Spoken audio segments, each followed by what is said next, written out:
All right, so ESPN's Dave Pasch joins us. He's on call with Dusty Dvorak and Arkansas's own Taylor McGregor tomorrow night. Dave, appreciate you making some time for us. You got handed a pretty good assignment. This matchup typically goes down to the wire. Last, I think, 9 or so games outside of last year has been decided by a touchdown or so. What are some storylines? What are some things that you're either wanting to learn from Coach Kiffin and Pittman, or maybe you've gotten a chance to talk to him about already heading into tomorrow night?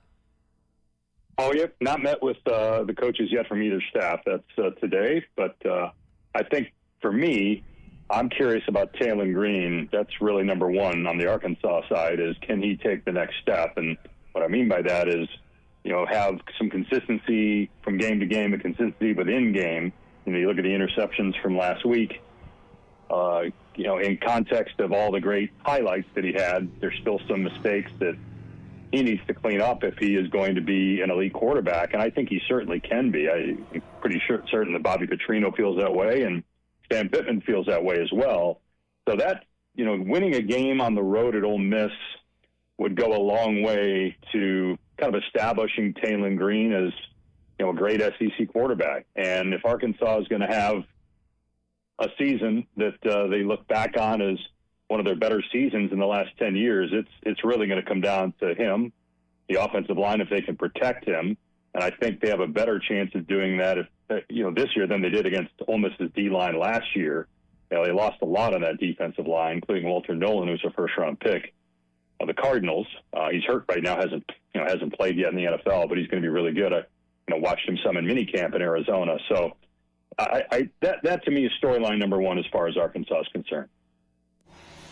Dave, I was watching some of that Kentucky-Ole Miss game. Again, it was on the SEC Network last night, and it's pretty evident early in that game Kentucky was able to get to Austin Simmons, force him to make some bad decisions throwing the football.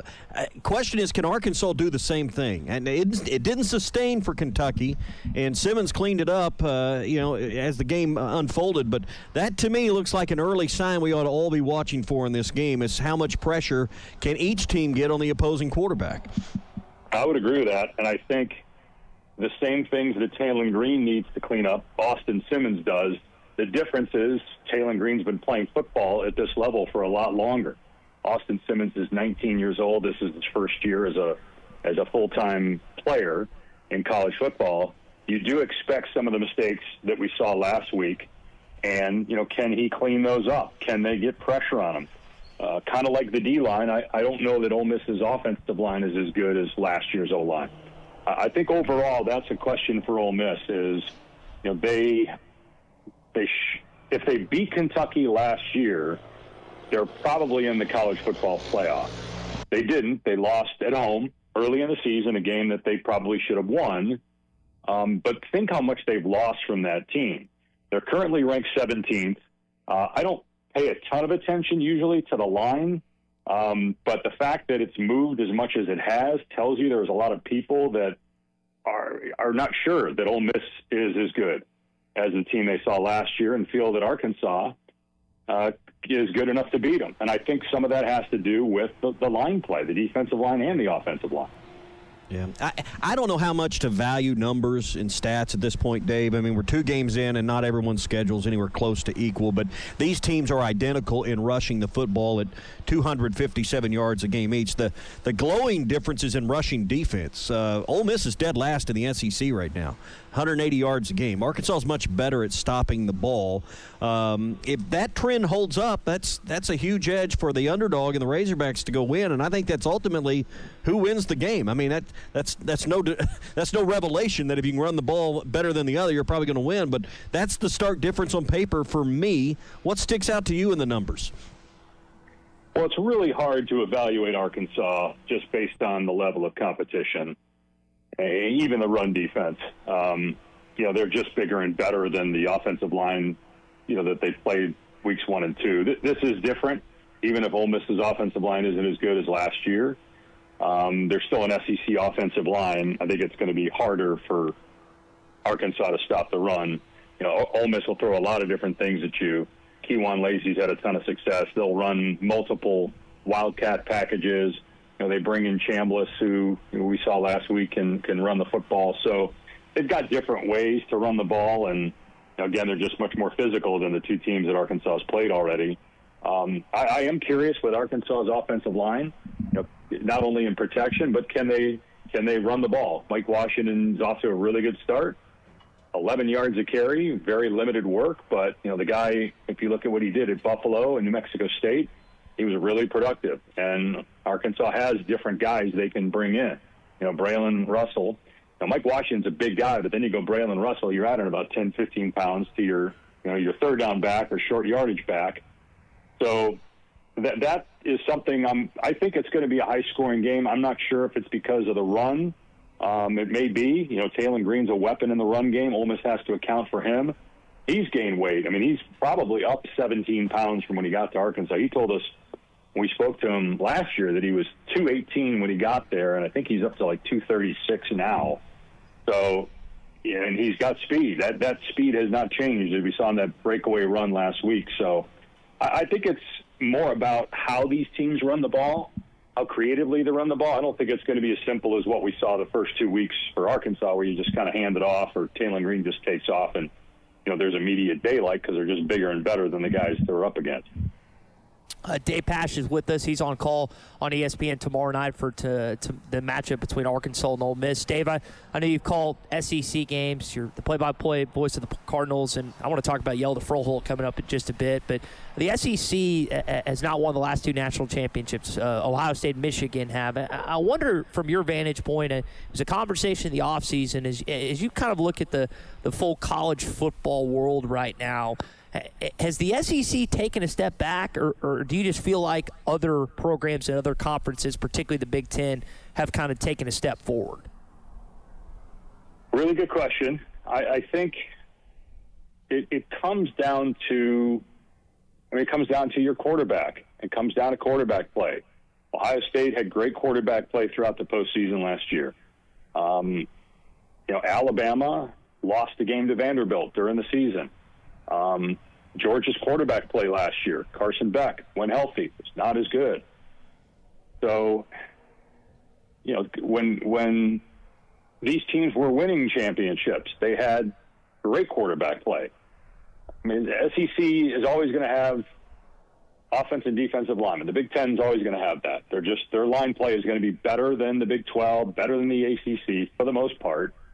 What do you have at quarterback? How consistent is your quarterback? Do you have a veteran? Do you have a young guy? What's his skill set? I mean, that's to me what it seems to come down to. I did the Orange Bowl for ESPN Radio, and Penn State's got the ball late, a chance maybe to win that game. And Drew Aller throws a really bad interception, and I think there's still people today that are curious about Aller, if he's really the guy. Ohio State's got a different quarterback situation this year than they had last year. They had a veteran, Will Howard, even though he was new to Ohio State. He played in a lot of big games at K-State. There's questions about Alabama's quarterback situation. I think there's questions elsewhere with Alabama, but, is the situation that Alabama has, is that enough to win an SEC championship and win a national championship? I think it is at LSU. I think that's one of the reasons they beat Clemson. They've got to do at quarterback. And they've got guys at other spots. So I'm not ready to say that the Big Ten's better than the SEC, because I just don't think that's true. I think a lot of this is quarterback play in the playoff, or in big games in general. Yeah. I assume Phoenix and out west is home base for you, right? Yes. What is the mood or the attitude now like for college football in your part of the world? With the Pac-12 essentially. I know they still carry the brand, but it's a whole different list of schools. You got schools in Arizona that are part of the Big 12. How do fans, and what's kind of the general conversation of college football in the Southwest and west of the Rockies right now? Well, in Phoenix, it's because of Arizona State's run last year. It's a big deal. I mean, it's a big deal. They lost last week, obviously, and I think the fan base in Phoenix is different than the fan base in the SEC. Now people are not talking as much about Arizona State because you've got people jumping off the bandwagon. I mean, I've done the Arizona Cardinals for 24 years, and I can tell you the fan base when they win is entirely different than the fan base when they don't win. And you've got your diehards, but you also have plenty of people that jump on when things are good. What I love about the SEC I love about the South is, and you've got this in cities like, do the NBA, so you got cities like New York, Philly, Boston, Chicago. Well, Chicago sometimes, but the NBA not great. But usually you've got your fan bases, good or bad. They're there. They support their team. In the SEC, whether Arkansas wins 10 games or 4 games, you've got Arkansas fans they're all in. You just don't get that where I live. And I don't know if it's because the weather's better. I don't know if it's because there's other things going on. I mean, the weather's pretty good in some places in the South, and yet you've got people that are all in all the time. I can't wait for the scene here in Oxford tomorrow, what it's going to be like. You just don't get that in Phoenix. Yeah. Dave, I think it's because there's too many good golf courses in your neck of the woods. I mean, Tommy and could be. I don't know. Like you're doing stuff all the time. Seems like year round. At some point you got to take a break and swing the sticks, don't you? Yeah. Well, so I played golf growing up. I played in high school and was fortunate enough to be in a Wisconsin state championship team. And I have not played golf. I can't tell you the last time I played. It started I got to ESPN and doing the NFL stuff, and we had young kids at the time. I was already gone so much I just couldn't justify it. Say, hey, babe, I'm home. Now I'm going to take off for 6 hours and go play golf while you continue to watch the kids. That wasn't going to fly, so I pretty much gave it up and just really have not. It's really foolish now that our kids are older. I probably should start back up because, to your point, you can't beat the golf courses. It's unbelievable. He's a good father, good husband, and a good play-by-play guy. Dave, I want to ask you about Yelda Froholt. I think he's been with the Cardinals heading into, I believe, his second or third year. This was a guy that was originally starting on the defensive lines, and it comes from Denmark, IMG Academy, ended up in Fayetteville, moves to an offensive lineman position, and now is a pretty solid NFL player. What's it been like to maybe cover his perspective, and what have you gotten a chance to learn about him, and maybe a conversation or two you've had? Well, he's nasty. I like that. I mean, they needed that when Cliff Kingsbury was here, and the type of offense he wanted to run. The offensive linemen were a little bit different, and I think one of the points of emphasis of this new group that's here is getting bigger, bit more physical offensive linemen, and Yelda Froholt certainly fits that. He's been really good. He's been really good. I mean, I think the O-line isn't their issue. I mean, they do have some areas there that were a problem last week and a problem last year. But, the issue with the Cardinals ultimately is kind of similar to what I was saying earlier about, whether it's Ohio State winning the championship or LSU or Georgia or Bama or Penn State, it's the quarterback playing big games, and Kyler Murray has still been inconsistent in those moments. And, Jordan Love, you watched Jordan Love last night, big game, right? Big stage. He lights it up, and Jordan Love has continued to do that. Now their defense is great, better than they were last year. Yes, that all matters. All that stuff matters. The Commanders, as far as they went last year, Jaden Daniels. Now they had other great players, but, the quarterback means so much to every team. And I think Yelda Froholt's a really good player. They needed him. But, whether they make the Super Bowl or don't make the playoffs, it's not going to be as much about Yelda as it's going to be about the guy he's snapping to. Yeah. Dave, this series between Arkansas and Ole Miss has had some classic finishes. I hope we're in store for one tomorrow night. We were talking before the show today about the 7 overtimes and just kind of watching some of those highlights on YouTube. I think about the 4th and 25 play less than a decade ago. This series is even over the last 10 games at 5-5. But, man, when you study the history, hadn't always been that way, but there's been a lot of wild finishes in this battle between Arkansas and Ole Miss. Yeah, with three in the last 10 games or 10 meetings, 3 decided by 1 point, 2 more decided by 4, a couple overtimes in there. I think we're going to have a great game and a great finish. I'd be really surprised if this got sideways by either team. I think people realize after last week, I'm sure the people that really follow college football, that there's still Ole Miss still has some questions they have to answer. And it's really hard to gauge Arkansas because of the competition, but clearly Taylen Green is a problem.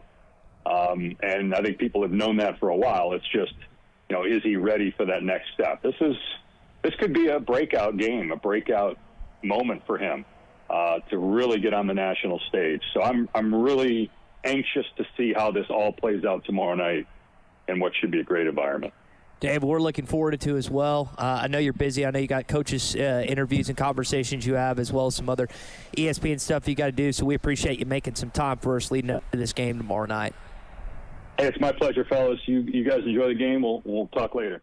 You don't always win your first bet. That's why MyBookie has you covered. Use our code HOGS, H-O-G-S, and your first bet up to $500 is fully covered. If your pick doesn't hit, you get it right back with our Bet Back bonus. Go to mybookie.ag and use the code HOGS to claim your Bet Back bonus. MyBookie's, where bettors win together, because bragging's good, but cashing in is better. And your first bet is fully covered. Use our code HOGS. Got a little jingle